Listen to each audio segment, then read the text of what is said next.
Good afternoon, my name is Tim Justier and I'm recommending an expansion on technology to you today by utilizing virtual reality in healthcare at the 673rd Medical Group.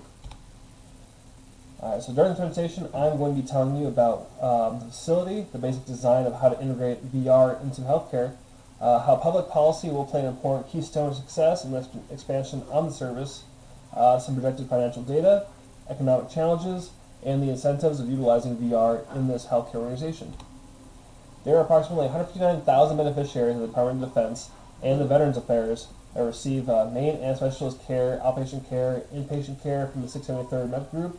It's a 65-bed military hospital with 8 operating rooms. It's Alaska's main referral facility in this joint venture hospital.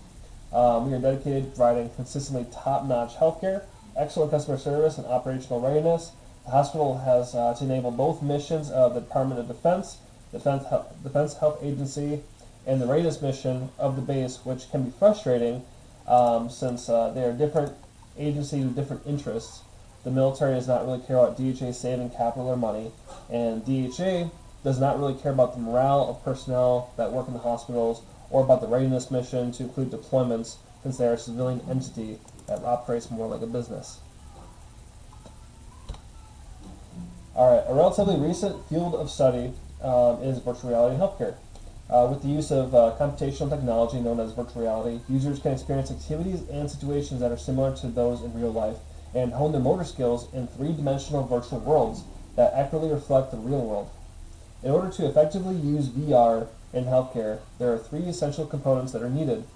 Repetitions, because neuroplasticity depends on repeated stimulation, which is able to produce optimal learning. Sensory feedback, because intense multi-sensory stimulation is a crucial component of rehabilitation, and patient motivation. So the patient has to be motivated to try new technology out, not be resistant to it, and when it's not working out that great, they have to kind of like overcome that, all those barriers.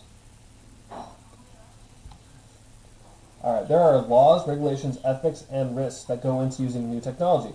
There will need to be a provider training on utilizing the equipment and understanding that goes in line with documenting the provider to patient training as well. It's like train the trainer, Patients must know the risks as well as issues that may manifest with technology.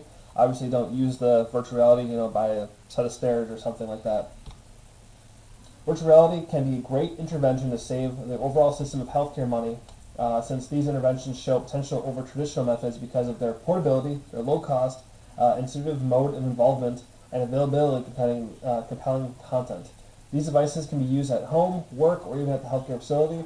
They are a one-time cost item, besides the new software you might use for them. Doesn't require any maintenance. Since they're being used as medical device, maybe the policy could change the insurance to allow insurance companies to actually pay for these devices. An example of this is called EDNA, it's EDNA, and it's a system being used for stroke patients.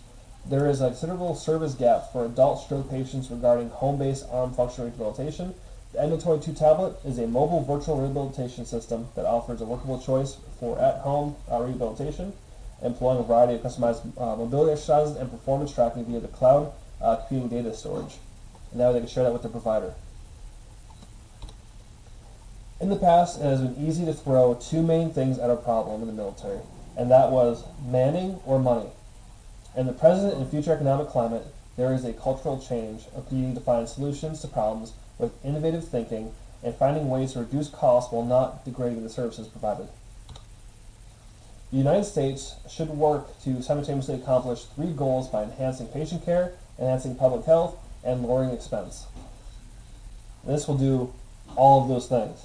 It's going to enhance patient care because they have it, wherever they need it. It's public health things, so they actually have to leave their home to be able to do it, especially during COVID times. They can do this from home, and it's lowering costs because they're not having to have a provider there with them each time they go to use it. Alright, during the presentation I told you about the facility, the basic design of how to integrate VR into healthcare, how the public policy will play an important keystone of success in the expansion of services, some projected financial data, economic challenges, and incentives for utilizing VR in the healthcare organization. I hope you all give this project some thought and keep in mind that although there will be initial costs, the product will give better experience to our patients. Without our patients, we would have no purpose in this medical facility. Thank you all for your time.